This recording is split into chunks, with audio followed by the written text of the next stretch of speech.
शंकर के द्वार पर स्वयं शनि महाराज आज मिलने के लिए, और जितने ग्रह नष्ट देने वाले हैं, कारक ग्रह हों, बेकार वृत्ति वाले हों, वो सब आज शनि सबके दोष मिटा देता है। शंकर भगवान के मंदिर में आज शनि प्रदोष के दिन मंदिर में नहीं तो घर में अगर शंकर का शिवलिंग है तो एक दिया अवश्य लगाओ। शनि महाराज जीवन का सुख प्रदान करेंगे, आनंद। शनि प्रदोष, मान लो कोई व्यक्ति पैसे खाकर चले गया, नहीं दे रहा है, तो शास्त्र कह रहा है भगवान शंकर के मंदिर में शमी का पत्र, शमी का पत्ता, शमी पत्र, शंकर के मंदिर में काली तिल्ली के साथ में शमी पत्र, शनि प्रदोष सुख का दिन।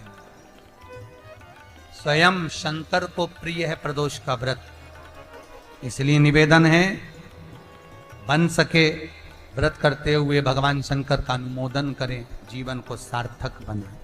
भगवान शिव का स्मरण करते हुए आनंद करते हुए। शंकर सुख की दैनी है, शिव आनंद के देते। वो क्या नहीं देता?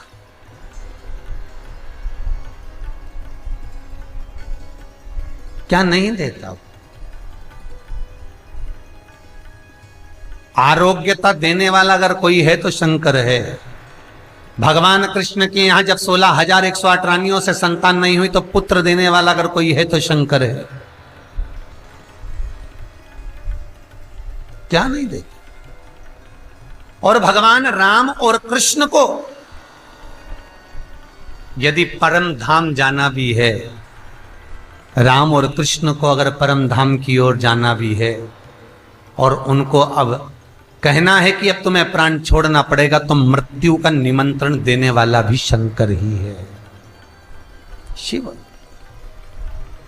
कोई दूसरा नहीं। मृत्यु का निमंत्रण देने वाला भी शंकर। आप रामचरितमानस उठाकर देखिए,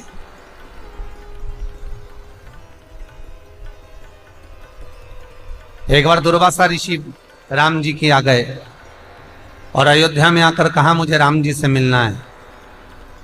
राम बाबा के सामने पहुंच गए और राजा राम जी के सामने पहुंचकर दुर्वासा बाबा ने राम जी से कहा मुझे आपसे अकेले में बात करना है, इस लक्ष्मण को हटा दीजिए। भगवान राम ने लक्ष्मण को खड़ा कर रखा। दुर्वासा जी फिर बोले आप और मेरी बात होना है, लक्ष्मण को यहां जितने हैं ये सब चले जाएं। और सुनो महाराज, यदि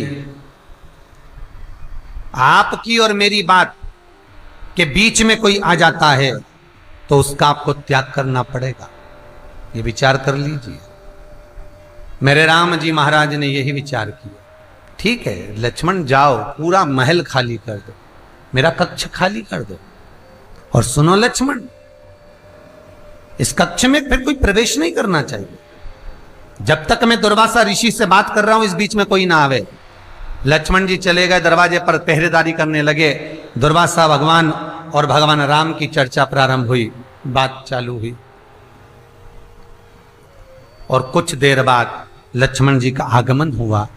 लक्ष्मण को त्याग करना पड़ा मेरे राम जी को। और दुर्वासा ऋषि कहने ही ये आए थे कि अब तुम्हारी लीला समाप्त करो और गौलोक धाम वैकुंठ के लिए तुम चलो, बोलने यही आए। और दुर्वासा है कौन? दुर्वासा है कौन आखिर? देवर्षि नारद भ्रमण करते करते एक बार माता लक्ष्मी के पास पहुंच गए और माता लक्ष्मी से कहा मां बहुत तेज भूख लगी है, कुछ लेकर आइए ना। माता मोतीचूर का लड्डू ला कर दे दी और माता ने मोतीचूर का लड्डू ला कर दिया तो नारद जी ने खाया। और खाते सी नारद जी बोले मैया लड्डू तो अनसुईया जी के घर का था, लड्डू क्या जोरदार बनाती अनसुईया मैया, पर तेरे लड्डू में स्वाद नहीं आया। अब तो लक्ष्मी जी के कांटे से खून नहीं, लक्ष्मी जी के बता लड्डू 4 खा गया और कह रहा बताओ कि लड्डू में स्वाद। ठीक है, तो लक्ष्मी जी ने पूछा ये अनसुईया कौन है? तो अनसुईया पतिव्रता धर्म का पालन करने वाली, पति को परमेश्वर मानने वाली, पति चरणों का स्मरण करने वाली, पति चरणों का अनुमोदन करने वाली,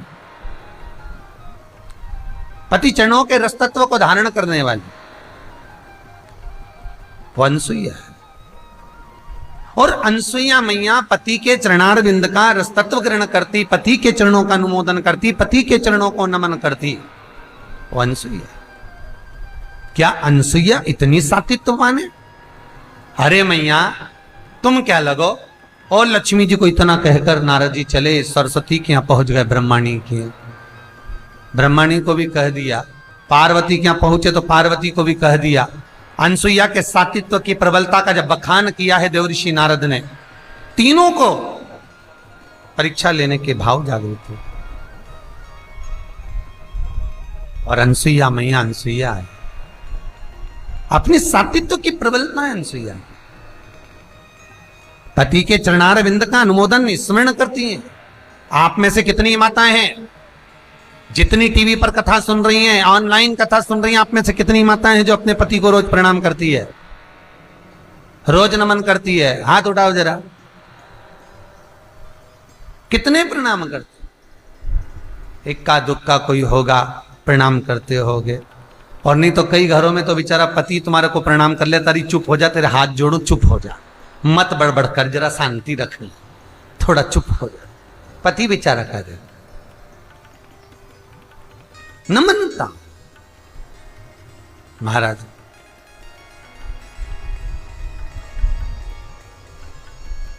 अब अनसुईया मैया पतिव्रता धर्म का पालन करने वाली, पति को परमेश्वर मानने वाली, पति चरणारविंद का अनुमोदन करने वाली, और तीनों देवियों ने अपने अपने पतियों से कह दिया। लक्ष्मी ने भगवान विष्णु से, ब्रह्माणी ने ब्रह्मा से, पार्वती ने शिव से कहा जाकर परीक्षा लीजिए, और नग्न अवस्था में परीक्षा लेना। नग्न अवस्था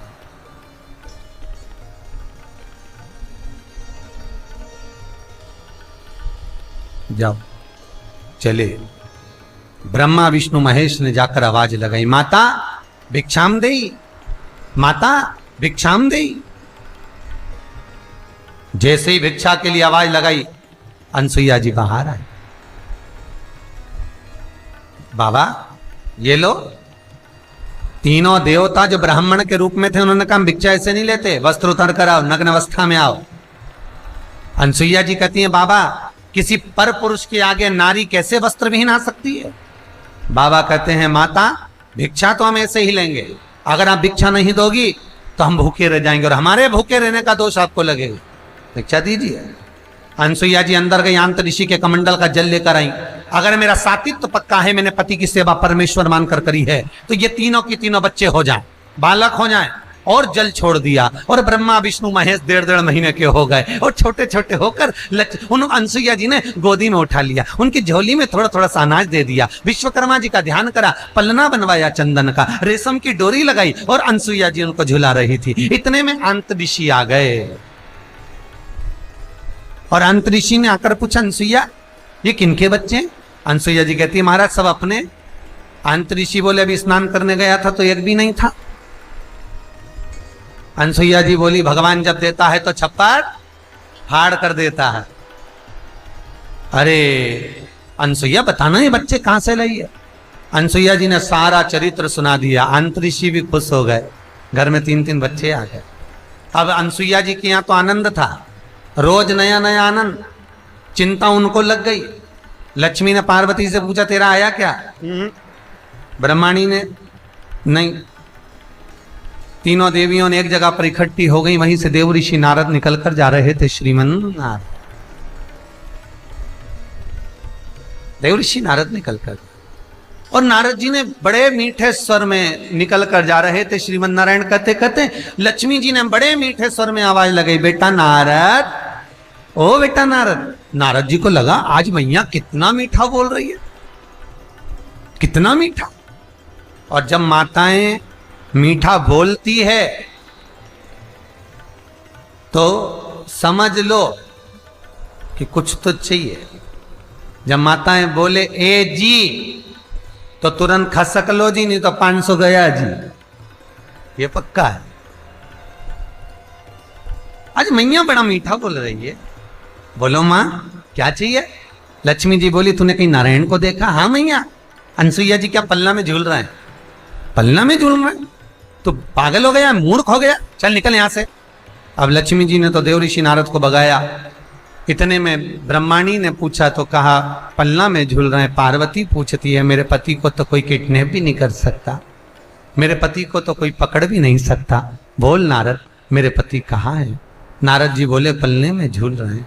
जैसे ही सुना, देव ऋषि नारद के सम्मुख में तीनों देवियां खड़ी होकर पूछती हम हमारे पति को कैसे लेकर आए? नारद जी बोले जैसे तुम्हारे पति मांगने गए थे ऐसे तुम भी चली जाओ। तीनों देवियों ने ब्राह्मण की स्त्री का रूप बनाया, तीनों एक जैसी तैयार होकर दरवाजे पर पहुंच गई।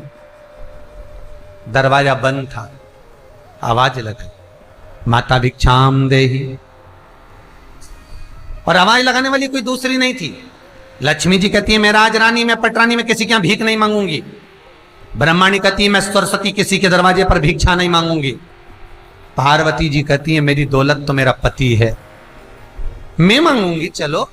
और पार्वती ने दरवाजा बंद था और आवाज लगाई माता भिक्षाम देहि।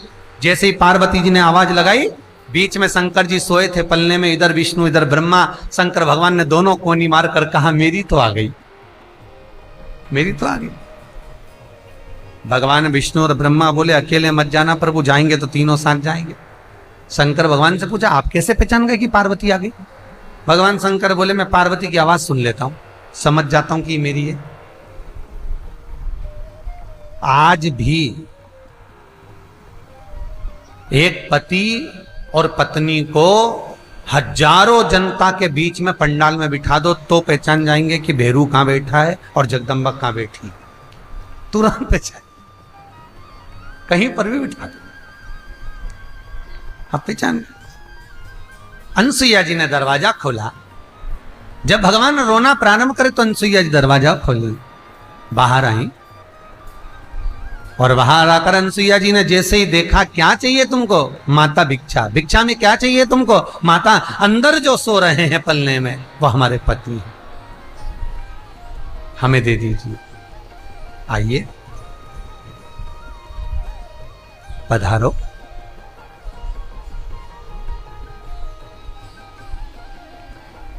उठा लो। इतने में अंतरिक्षी आ गए। अंतरिक्षी ने कहा अनसुईया ये कौन है?